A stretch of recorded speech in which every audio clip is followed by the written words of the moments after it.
Bueno, señores, continuamos. Vamos a la entrevista central del programa.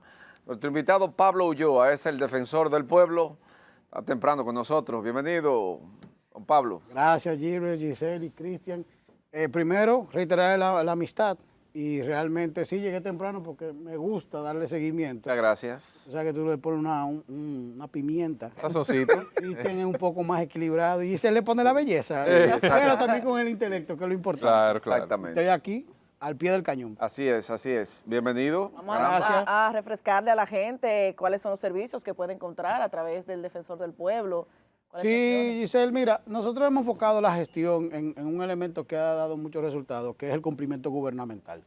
Nosotros no estamos con mucha teoría, nosotros vamos a lo práctico. Lo práctico son los bienes y servicios que necesita el ciudadano para desarrollarse de manera integral y ahí nosotros hemos hecho el esfuerzo en esta gestión. Por eso de 1000 casos quizás llegaban allá, nosotros este año vamos a quintuplicar y de los procesos de orientación, quejas que llegaban quizás a 500, nosotros hemos llegado hasta 14.000. Ahora con este proceso que hemos hecho del despliegue en el territorio, donde el año pasado visitamos todas las provincias y este año todos los municipios, nosotros prácticamente incidencias del ciudadano hemos registrado unas 3.700 y verificadas unas 1.400. Por lo tanto, la institución, el vuelco que ha dado es de cercanía al ciudadano, pero de pedagogía social, porque de nada sirve que nuestra Constitución tengamos 32 derechos fundamentales y 11 deberes fundamentales y que nadie los conozca. Y fue lo que vimos cuando llegamos. El 62% de los jóvenes de menos recursos no conocían ni siquiera un derecho fundamental. Esa encuesta el año pasado nos dio que ya solamente nos queda trabajar el 38% de esa misma población para que conozca por lo menos sus derechos y los exijan. Porque uno de los problemas que hemos tenido históricamente, que el dominicano entiende que con clientelismo, populismo, tráfico de influencia, por un político, un amigo, un relacionado, puede resolver lo que le corresponde por derecho. Y parte de lo que hemos hecho como institución es volverle a dar la dignidad humana como principio básico de cada uno de nosotros y que exijan lo que le corresponda en cada una de las demarcaciones o de manera individual que le ¿Hacia dónde se corresponda. encamina la mayoría de las quejas de los ciudadanos? Nosotros tenemos una alta incidencia en salud. El tema salud en República Dominicana es el derecho más vulnerado. En integridad física, la Policía Nacional sigue siendo parte del cuestionamiento del ciudadano, de acceso a la justicia. El Poder Judicial tiene que encaminarse a ser más cercano y crear las condiciones en cada municipio y distrito municipal y quizá no pensar tanto en palacios y en la parte de tecnología por la brecha digital. Y bajo ese criterio también el tema del empleo es el cuarto que más se genera como situación misma y lo que tiene que ver con la igualdad.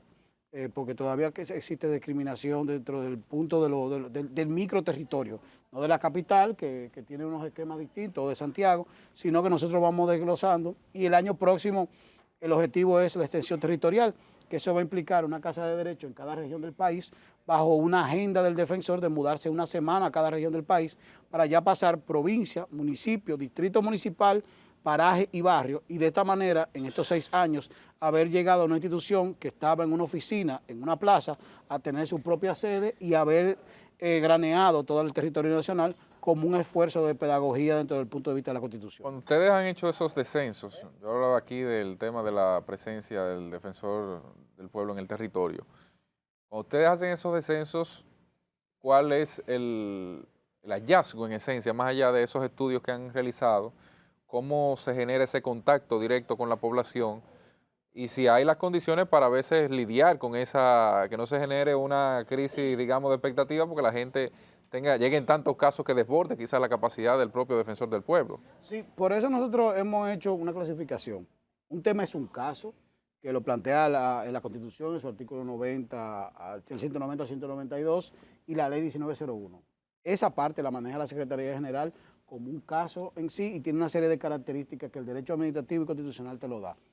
Ahora, desde el punto de vista de incidencias e incidencias verificables, es lo que nosotros hacemos en estos diálogos. Y quiero recrearlo para que entiendan la dimensión y la potencia que tiene. Cuando nosotros vamos a un municipio, convocamos a las fuerzas vivas. En ese espacio se organiza prácticamente de 45, 75 hasta 150 personas hemos llevado a diálogos. Y ahí primero se hace un sondeo con una aplicación que se desarrolló donde se le hace una encuesta a todo el que se sienta y en 2 pantallas se proyectan los resultados de esa información.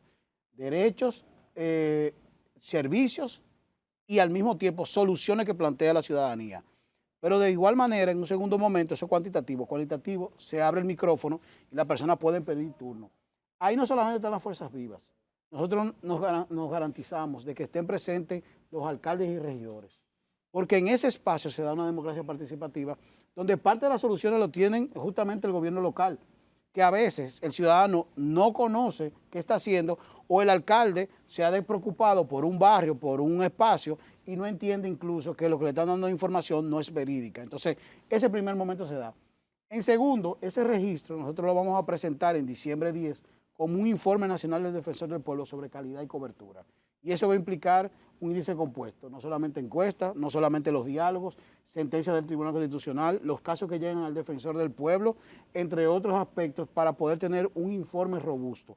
En las localidades nosotros dejamos estructuras sociales creadas, tanto mesas comunitarias, voluntariado, defensor estudiantil, tú que comentaba, lo de Agente 100, el defensor escolar y el universitario, para poder tener una agenda en fruto de estos diálogos. Y esa agenda el año que viene es la que vamos a peinar, porque inmediatamente decimos, hay cosas que son inmediatas, por eso están los alcaldes, cosas a mediano plazo y cosas a largo plazo. Por ejemplo, en el cercado hubo una situación relacionada con los productores de maíz que dejaron de sembrar para irse con el tabaco y le habían quedado mal por 2 años. Bueno, pues se llevó al director de Intabaco y él asumió la responsabilidad. En Cabral hubo un despliegue de 125 gente en el diálogo y sacó la situación de la laguna de Cabral. Lo que hicimos fue que llevamos al director del INDRI a Medio Ambiente, se hizo una comisión, vinieron al defensor, hicimos una primera reunión y en un mes tenemos la próxima reunión. ¿Qué buscaban? Limpieza del canal Trujillo, las compuertas que terminaba haciendo con el dique Mena y otro, y además una serie de estrategias relacionadas con los cultivos y con la tilapia, que es lo que ellos normalmente utilizan como pesca. Entonces, bajo esa lógica, nosotros podemos decir en Miche un tema relacionado con el acueducto, pero hay también situaciones mínimas que tienen que ver justamente con la articulación, con conflictos que se dan en el entorno y también aprovechamos para trabajar lo que es la cultura de paz. Por lo tanto, esta estrategia ha sido robusta en todo el territorio, pero ha ayudado al defensor también a ser conocido, que era parte también del déficit que nosotros teníamos como institución, de que la gente pudiera entender qué hace el defensor, como Giselle me preguntaba.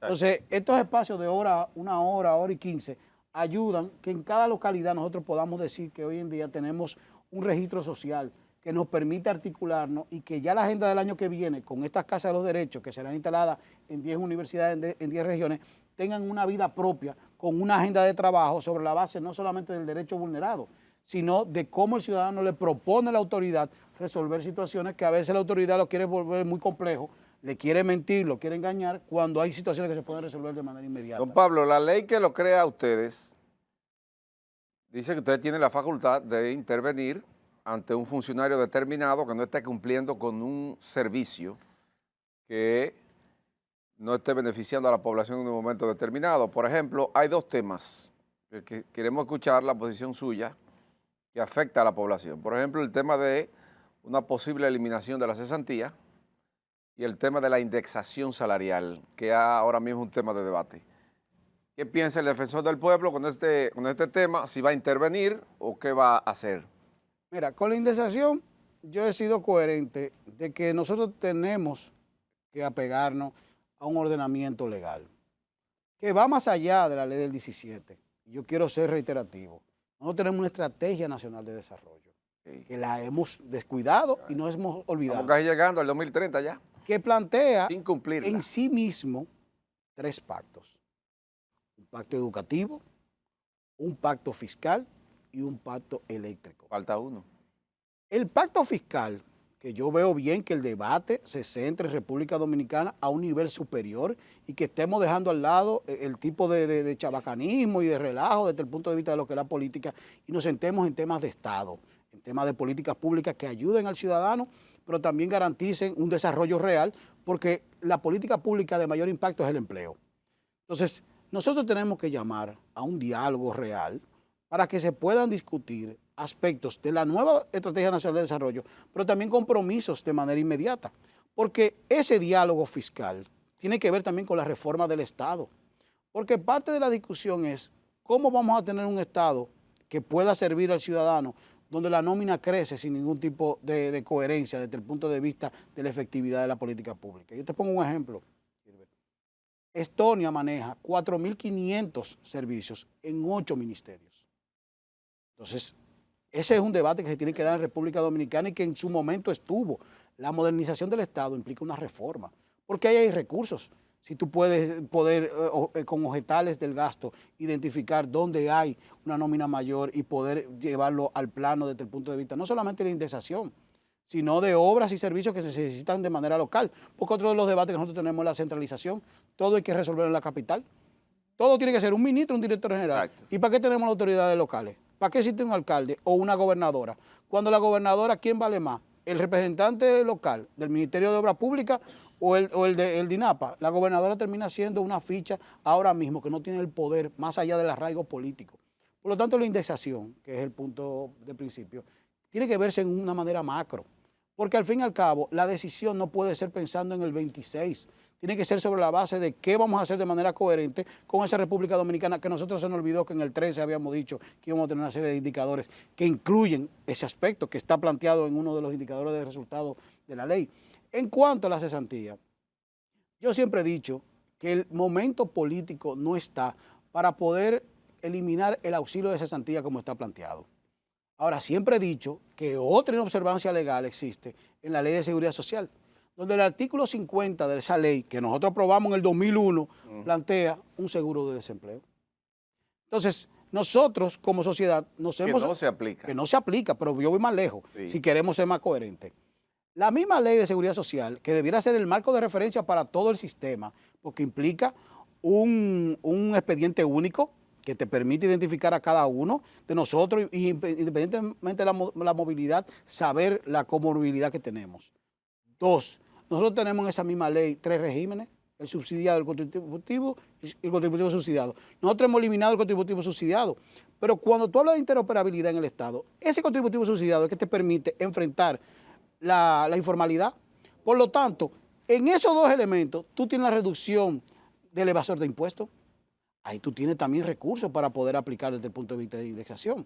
Por lo tanto, no es verlo unilateralmente, es verlo como Estado, que es parte de lo que el defensor siempre ha insistido, que nosotros tenemos que tener una visión más amplia y más moderna de la sociedad dominicana y no quedarnos en los periquitos relacionados a temas particulares. El tema es que se politizan todos estos aspectos en el país. Pero por eso existen técnicos como el defensor. No porque yo soy el defensor, sino porque la ley 1901 dice que es, en el artículo 5, en su capítulo F, un experto en la administración pública. Yo creo que existen figuras, por ejemplo, el CRES, el Consejo Económico y Social. ¿Por qué no se relanza? Tú tienes ahí un Milton Rey Guevara, tú tienes un Jorge Suberoizo, tú tienes un Manuel Esquia Guerrero. Está siendo funcional en este Personas momento, que pueden asumir el CRES y darle un significado real como plantea la Constitución del 2010. Porque la Constitución del 2010 fue creada con una visión amplia y nosotros hemos asumido una serie de modelos y se lo pongo claro para que entendamos. Nosotros copiamos de los norteamericanos el modelo de la distribución de los poderes en 3 y los contrapesos del poder. Nosotros trajimos la bicameralidad de Francia. Nosotros trajimos de España la distribución política en alcaldía y gobernaciones. Asumamos el modelo alemán desde el punto de vista del funcionamiento del Estado y hagamos más efectivo y vamos a pasarle más recursos a los ayuntamientos. Vamos a hacer más fiscalización desde el punto de vista local, pero vamos a darle la retribución desde el punto de vista del empleo en las comunidades más mínimas, porque es que el debate no podemos nosotros seguir en este nivel, con 50 años de crecimiento del 5%, debatiéndonos en temas focales. Yo creo que aquí hay un liderazgo maduro desde el punto de vista político, social y económico que tiene que abocarse que el año que viene nosotros podamos ver una República Dominicana más amplia que el simple hecho de la discusión nodal desde el punto de vista político, partidario o electoral. Yo creo que aquí hay debates más profundos. La calidad de la educación. Firmamos un pacto, pero ¿cuál es la calidad? Indiscutiblemente del esfuerzo que puede hacer un ministro dado. Si no hay continuidad del Estado, si no, yo le pongo un ejemplo, la jornada 1000 por 1000. Que Melanio en su momento quiso plantear. Es similar a lo que Luis Miguel desde el punto de vista del uso efectivo y la mesa que está creando quiere hacer. Todos queremos calidad de la educación, pero ¿cómo hacemos? Si cada año cambiamos un ministro y cada ministro viene con un esquema. Pablo, pero es que no hemos visto por la Defensoría del Pueblo una presión que se haga a ninguna de esas instituciones. Por ejemplo, hubo la mayoría de los que tenemos seguro de SENASA afectados y no hemos visto la Defensoría del Pueblo ejerciendo una función de que eso hay que ponerlo en el orden, por ejemplo.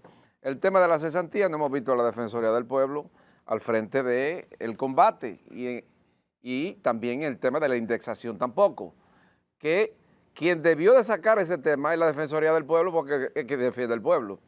¿Qué pasa con eso? Pero hay algo, sí lo hemos fijado, posición. ¿Qué pasa con eso? Te lo digo, no, porque quiero ir punto por punto. Ajá. Sí lo hemos fijado. En el caso de SENASA, el régimen de consecuencia fue claro. E incluso de las llamadas de alerta más fuertes en cuanto a la cobertura del seguro que no se daba a nivel de seguro individual, lo pusimos en prácticamente en 20 casos distintos y lo comunicamos a SENASA como tal y se resolvieron situaciones relacionadas con individuos que iban a hospitales y no se les prestaban los medicamentos ni la cobertura que le correspondía al especialista. Eso en cuanto a SENASA.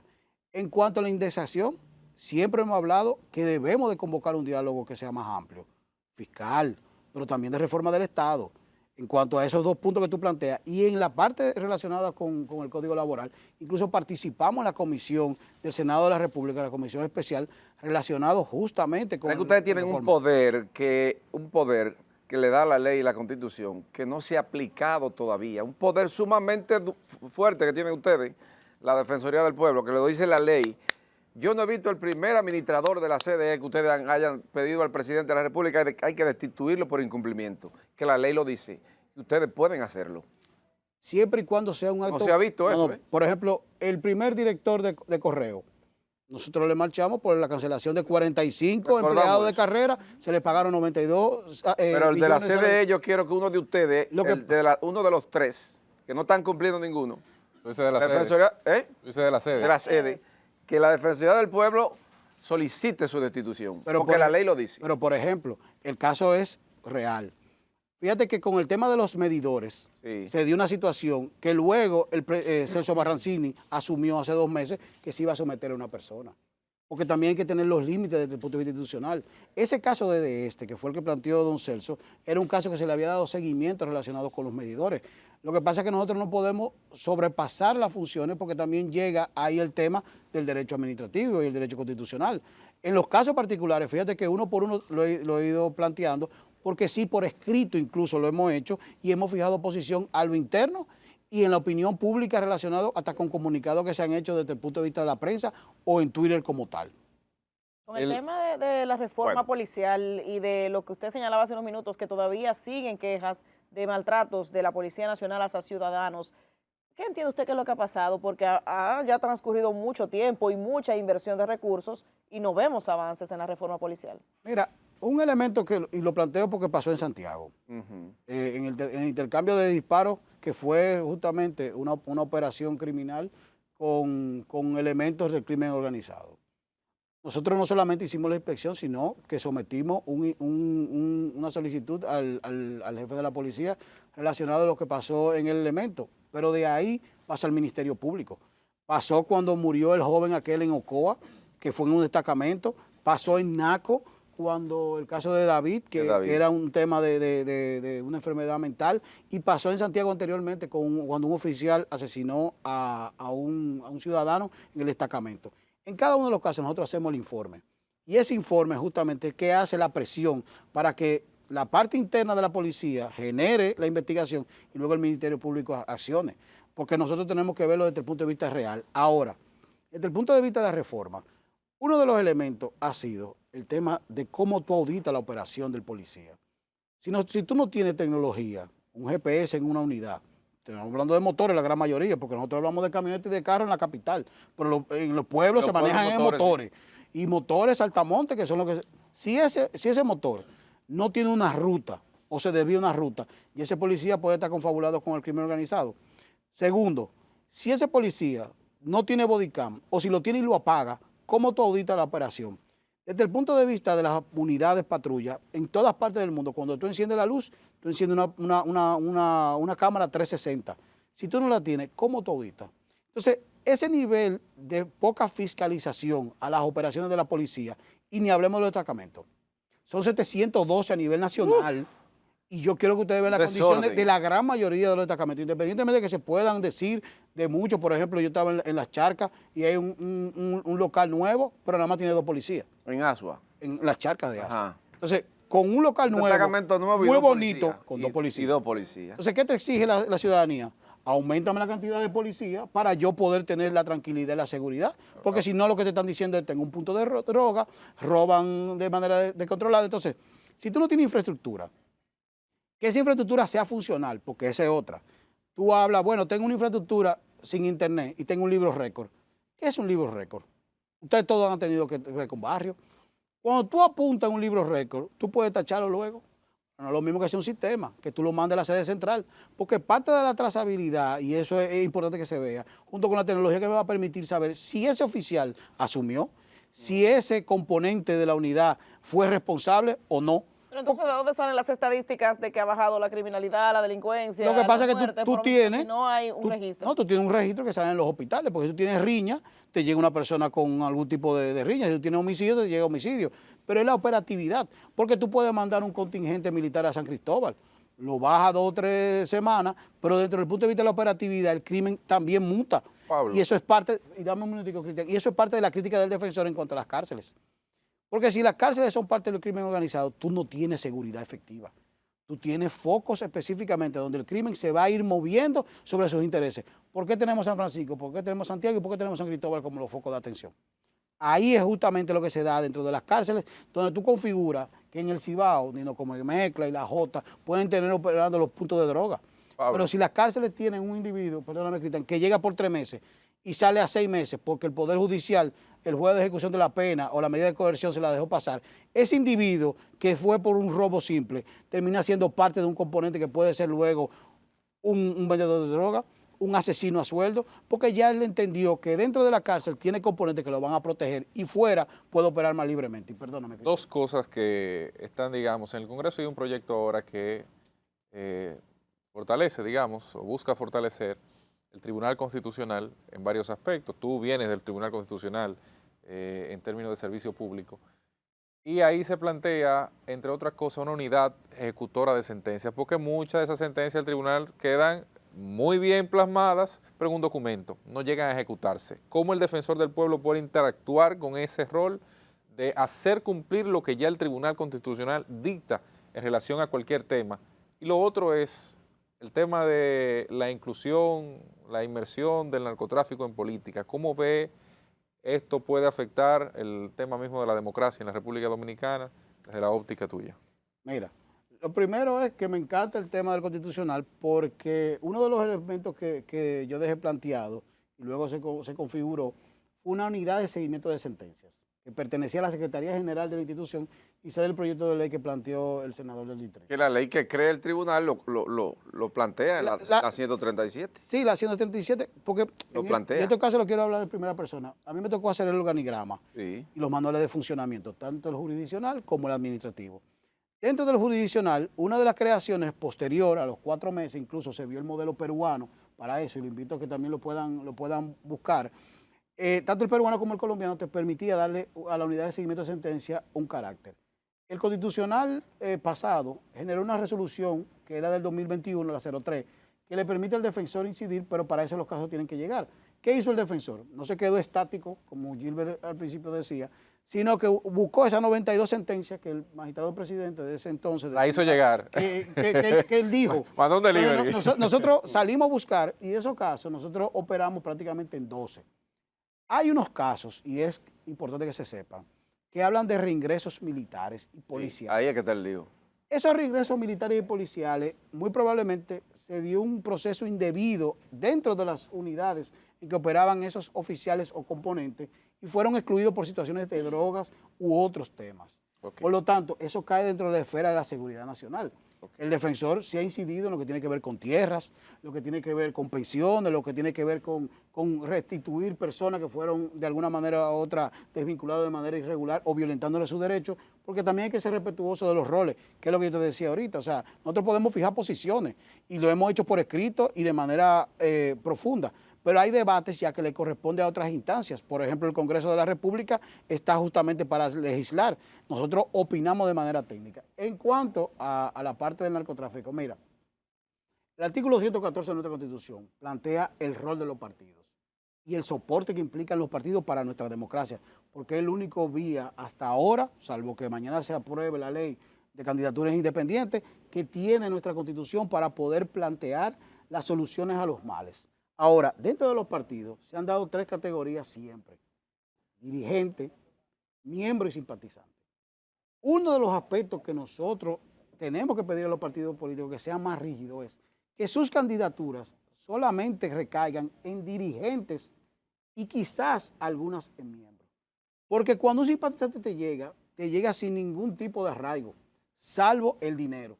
Y el dinero es lo que ha hecho que la política sea tan cara en República Dominicana y que se prostituya desde el punto de vista del conocimiento, no solamente de la formación y la experiencia, sino también de los valores como tal. Don Pablo, Sí. muchas gracias. Ay, Gilbert. Deja de terminar la tesis constitucional alemana relacionada con los partidos políticos. Pero nada, no hay problema. Sí. Ha sido muy fructífera esta conversación.